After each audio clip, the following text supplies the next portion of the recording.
Channel को subscribe करें। यह भूतिया कहानी उस घर की है जो कि कई सालों से बंद पड़ा था। गांव का लोगों का कहना था कि इस घर में भूत है, मगर अभी तक किसी को नजर नहीं आया था। इसलिए कुछ लोग मानते थे और कुछ लोग को यकीन नहीं था कि इस घर में भूत है। मगर एक दिन यह सच भी हो गया। एक मर्द उस घर के सामने से जा रहा था। शाम ढल गई थी और उसे डर नहीं लगता था। तभी एक आवाज आई और यह आवाज उसी घर से आई थी। उसे यह भी पता था कि इस घर के बारे में लोग बहुत सारी कहानियां बता चुके हैं।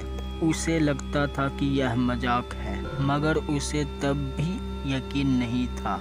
वह उस घर में जाता है। वह कभी उस घर में नहीं जाता था क्योंकि वह घर बहुत ही पुराना था।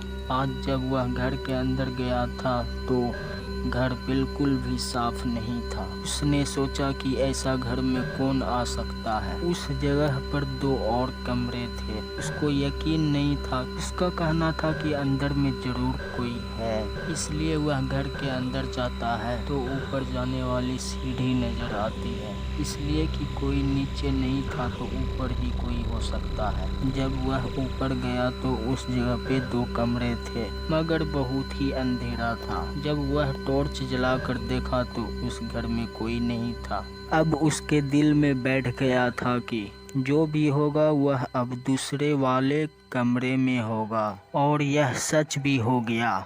उसी कमरे में कोई था, मगर वह कौन था? अब उसे पता चल गया कि लोग सब इस घर का चर्चा क्यों करते थे, क्योंकि उस कमरे के छत पर कोई चल रहा था। यह छत पर कोई कैसे चल सकता है? यह सब देखकर उसे बहुत ज्यादा डर लग जाता है। इसीलिए वह भागकर बाहर आ जाता है, क्योंकि उसे अब पता चल गया था कि यह घर भूतिया है। तो आज का कहानी यहीं पे समाप्त करते हैं।